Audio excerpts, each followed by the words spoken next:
It's strange how betrayal creeps in, not like thunder crashing through your windows, but like a shadow slipping under the door. You don't notice it at first.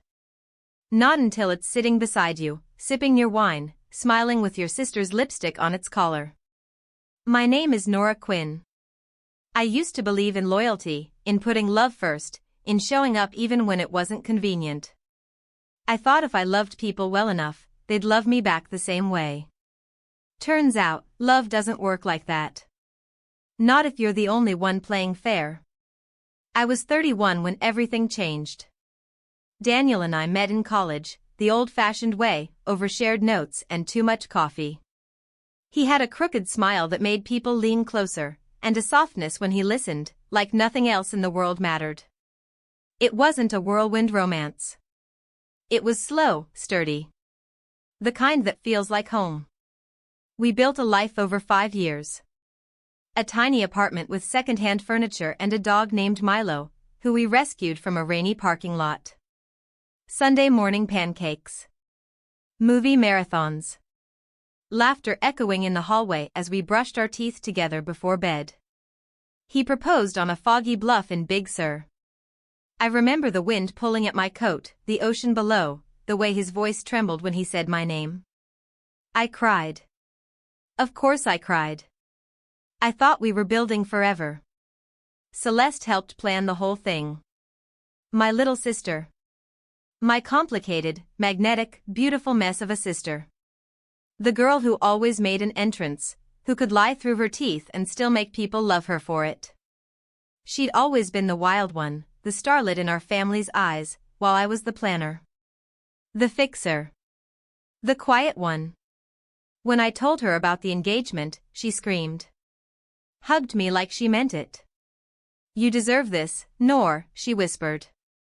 She dove into wedding planning with me, giddy, helpful, invested. She texted me pictures of table settings at midnight. She came dress shopping and cried harder than my mom when I picked the one. She even helped book the venue, a secluded lakeside and where birch trees wrapped around the ceremony lawn like something from a fairy tale. I thought we were closer than ever. Until I found her scarf in Daniel's car. I was looking for Milo's leash. It had slipped under the front seat. And there it was, a pale pink silk scarf with tiny embroidered flowers, soft as a sigh. I recognized the perfume before I touched it, Celeste's signature rosewater blend. I wasn't suspicious at first. She was always leaving things behind. But then I saw the lipstick-stained coffee cup in the cup holder. Her shade, crushed peony. And the phone charger tucked into the glove box. Hers. The one with the chipped gold trim. My stomach nodded, but I still gave them the benefit of the doubt. That night, I couldn't sleep. I watched them like a stranger, how he touched his phone with a secretive smile, how she laughed too loudly at nothing. The next morning, while Daniel was in the shower, I picked up his phone. I didn't even need to scroll far. There it was, her name, right at the top. Dozens of messages. They weren't vague or innocent. They were explicit. Brazen. And not new. The first one was nearly a year old. A year. While I was budgeting for the wedding, picking out calligraphy fonts, and working overtime to pay for the band she helped choose, they were sneaking off behind my back like bored teenagers playing dress-up in grown-up betrayal. And suddenly, everything shifted. The proposal. Her tears. The calls. The endless, too interested questions. They hadn't just lied. They'd rehearsed it. I didn't even know what I was collecting at first. Just little things. A screenshot of Celeste's Instagram story showing Daniel in the background of a dinner he told me he was working late for. A LinkedIn update about her new job at a local nonprofit. A blurry tagged photo of them at a bar 2 towns over. I told myself I was just curious. But it grew. Curiosity sharpened into something else, something clean, focused, and deliberate. While they built a fairy tale out of the wreckage they made of me, I started digging into their lives the way you'd dig into the roots of a weed you intend to pull out by the throat. I created a new email address and started following their wedding planner under a different name. I joined online forums for disgruntled ex-employees of Daniel's startup. I sent anonymous tips to people in Celeste's orbit, people who hated her fake sweetness but never had a reason to say anything. I never lied. I just asked the right questions. I wasn't trying to sabotage. Not yet. I just wanted to know who I was really dealing with. Turns out, they weren't very careful. Celeste's so-called promotion came after someone else was mysteriously let go, someone who happened to post about a potential lawsuit. Daniel's company wasn't profitable yet, despite his flashy investor dinners and the luxury car he leased under the company's name. And then there were the messages. DMs from women who didn't know each other but all had the same story. Daniel was flirty, persistent, and rarely took no for an answer. I hired a private investigator to verify what I already suspected. He was better than I expected, discreet, thorough, and surprisingly compassionate. Within weeks, I had photos, timestamps, even audio. He called me one evening and said, "You're not crazy. Just betrayed." That validation was worth more than any apology I'd never get. Meanwhile, I kept living. My little Portland apartment became my sanctuary. The walls were lined with books. My desk overlooked a street where people strolled with dogs and babies and coffee cups. On rainy days, I'd sit at the window and watch the city move around me, the steam from my mug curling like memory. I started freelance consulting for small businesses, branding, storytelling, helping women-led startups find their voice. It was ironic, in a way. I rebuilt other people's narratives while rewriting my own in silence. 2 years passed. Then the wedding invitation arrived. The envelope was thick, textured like money. Inside was a photo of Celeste and Daniel on a sailboat, laughing like no one had ever cried over them. Goldfoil script read, "We believe love always finds its way." They sent it to my old address, my parents'. Which meant they knew I'd see it. I stared at the invitation for a long time, my thumb brushing the edge of the card. My name was printed in smooth cursive like nothing had happened. Like I hadn't existed first. The RSVP deadline was 2 weeks out. I sent mine the next morning. Just not under my name. I wasn't on the schedule. There was no Elena Green in the program, no reserved mic time for the ex-fiancé in disguise. But no one stopped me. I'd timed it well, during that lull between speeches, when the servers were clearing plates and the band hadn't yet returned. I moved with the kind of quiet confidence that makes people assume you belong. Daniel's face changed the moment he recognized me. It was like watching someone realize the train barreling toward them doesn't have brakes. Celeste blinked once, then froze with a champagne flute halfway to her lips. I tapped the microphone once. It squealed. "Hi," I said, smiling like I'd just been handed a gift basket. "I'm not on the guest list, at least not under this name. But some of you might know me as Nora Quinn. Or maybe you've heard of me. I'm the one who was supposed to be standing where Celeste is right now." A ripple of gasps spread through the tables. The clink of silverware stilled. Somewhere near the back, someone dropped a fork. "I'm not here to cause a scene," I said. "I'm here to offer a little perspective. You see, the story you've been told, the epic love, the fate-driven romance, was missing a few key chapters. I thought it was time someone filled them in." I placed a slim folder on the podium and flipped it open with care. Behind me, the projector I had discreetly synced earlier came to life. The screen behind the sweetheart table lit up. "Let's start with Daniel," I said, keeping my voice calm, almost bored. "Serial flirtation. Emotional affairs. And, for those of you who like numbers, 7 women. That we know of. All while engaged to Celeste." A murmur spread. I clicked to the first slide, screenshots of flirty messages, half-dressed selfies, late-night miss you texts sent from hotel rooms. I glanced at Daniel. He was pale. Rigid. Celeste's hand hovered in the air like she couldn't decide whether to throw her drink or grab his phone. But that's just the appetizer, I continued, flipping the page. Celeste. Oh, Celeste. My voice was even, but my hands weren't. They were steady. Anchored by 2 years of grief distilled into truth. This dress, I gestured lightly at her couture gown, was paid for with money funneled from the non-profit she used to work for. And here's the kicker, the audit was buried. Guess who made a generous donation to smooth things over? I clicked to the next slide, a redacted financial statement followed by a wire transfer from my father's company. There were no gasps now. Just stunned silence. The kind of stillness you only hear in moments of collective disbelief. I could go on, I said gently.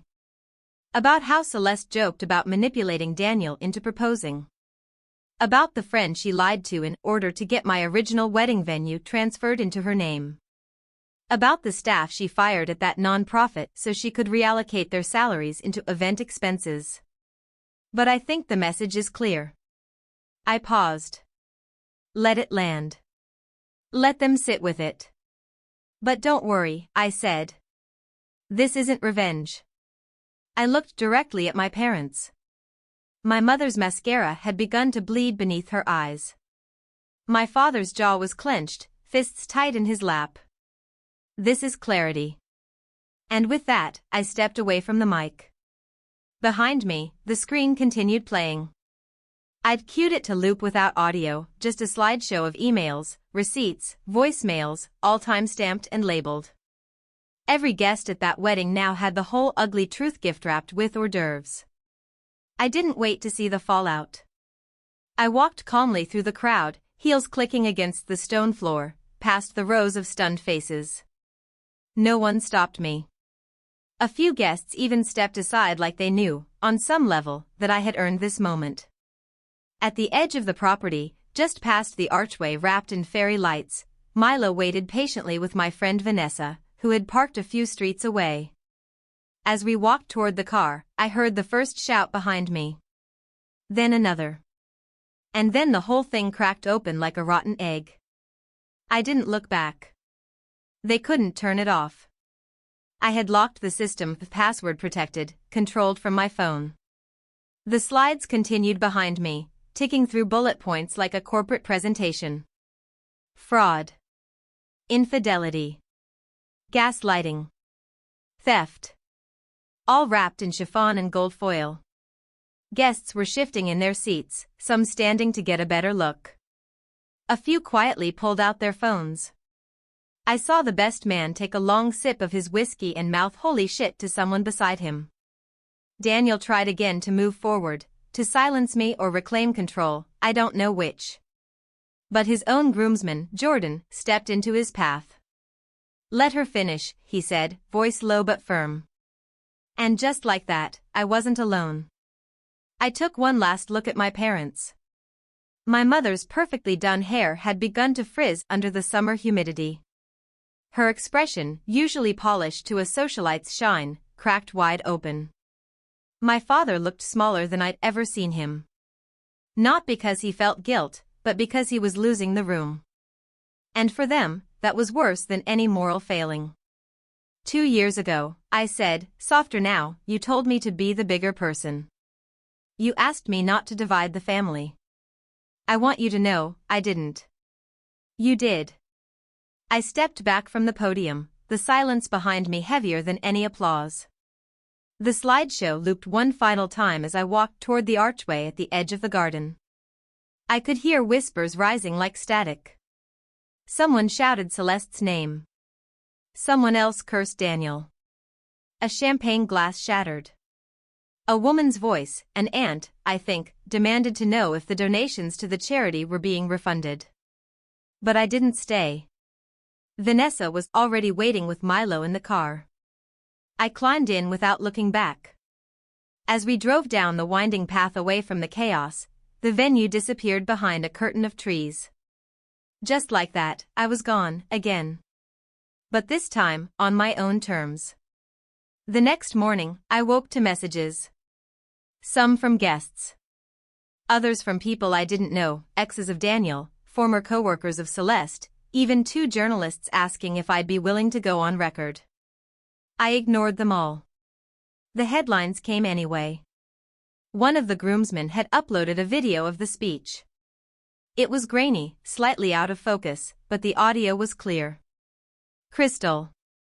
The wedding that wasn't, ex-fiancé exposes shocking scandal in viral toast. Sister, CEO, fraud? Local non-profit at center of embezzlement allegations. Betrayed bride turns tables in mic drop moment that destroys picture-perfect union. I read none of the articles in full. I didn't need to. I'd lived every word of them. I now live in a small beach cottage about an hour south of Cannon Beach. The kind of place where mornings smell like salt and pine, and the fog curls over the cliffs like a blanket. I work remotely, consulting, mostly, for female-led startups and solo entrepreneurs. I help them build brands rooted in truth. I walk Milo every morning along the shoreline, tossing driftwood as he lopes through the foam. He's older now, slower, but still the one steady male figure who never broke my heart. My days are quiet. Gentle. Free.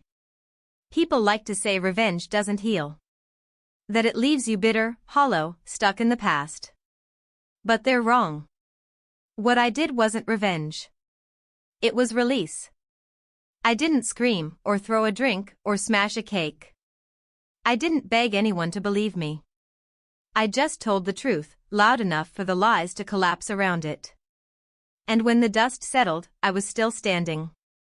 Still me. Just, finally seen.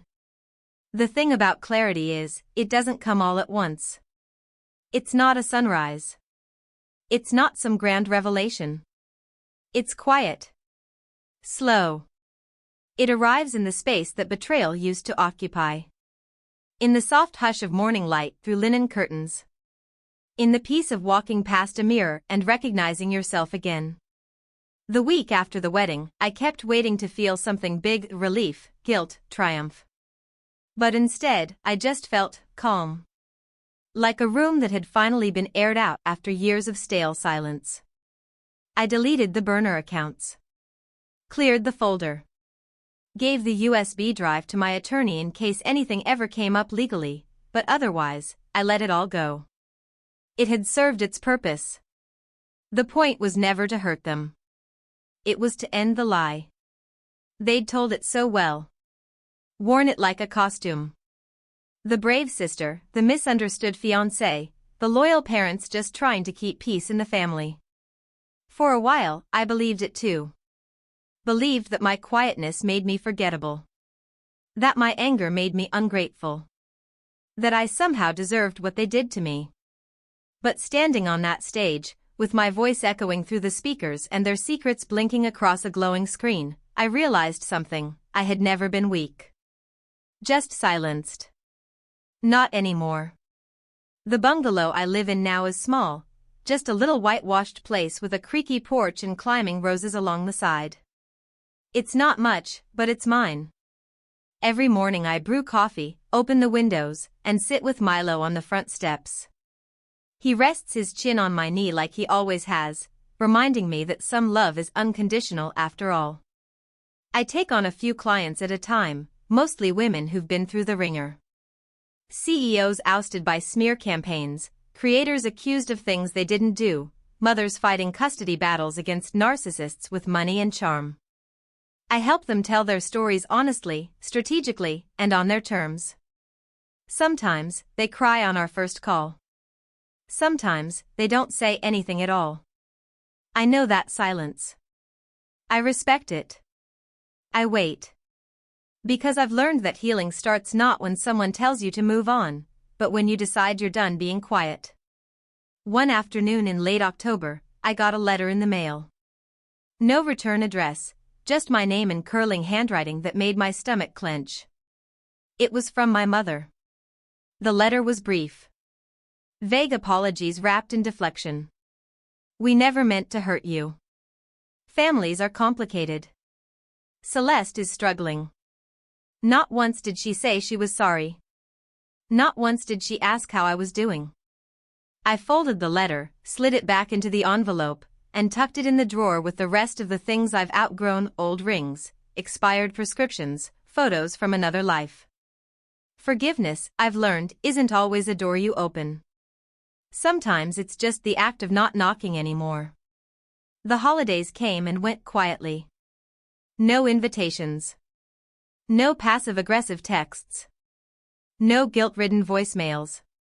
Just me, Milo, and a few friends I've made in this new life: Vanessa, who brings over homemade cookies and wine; Mark, who checks my car battery before the first frost; a woman named Sabine who owns the local bookstore and saves me the new releases before anyone else can grab them. They're not family by blood. But they show up. They listen. They never once made me feel like I had to choose between being loved and being respected. That's more than I ever got from the people who raised me. Sometimes people ask if I'd do it all again. If I regret how public it was. If I think it really changed anything. And here's what I say. I don't know if it changed them. I doubt it. But it changed me. Because for once, I didn't swallow the hurt. I didn't smile through it or rationalize it or pretend it was okay just to keep the peace. I told the truth. And then I walked away. Not as the victim. Not as the scorned woman. But as myself. Whole. Clear. Free. If you've made it this far, thank you for listening, really listening. My story isn't just about betrayal. It's about what happens when you're told to stay quiet, to be the bigger person, to keep the peace while your world crumbles around you. I followed all the rules until I didn't. And maybe that's why you're here, because part of you knows what it's like to be dismissed, used, or overlooked by the people who should have protected you most. If you saw yourself in any part of my story, I want to hear from you. Drop a comment. Tell me what hit you hardest. Tell me what you would have done. Or just say hi, because people like us, the ones who rise from the ashes with grace and grit, we need to find each other. We need to remind ourselves that we're not alone, and we're not crazy for demanding better. And here's my advice: if you're still sitting with your own quiet heartbreak, you don't owe anyone your silence. Not family, not partners, not the world. You have every right to reclaim your voice, your truth, and your power, no matter how long it's been buried. Sometimes healing doesn't come from forgiveness. Sometimes it comes from finally being heard. So speak. Comment. Connect. Share this story with someone who needs to know that justice doesn't always come in the form of fire. It can come through clarity, strength, and walking away with your head held high. Because you're not just surviving. You're rebuilding. And that's power.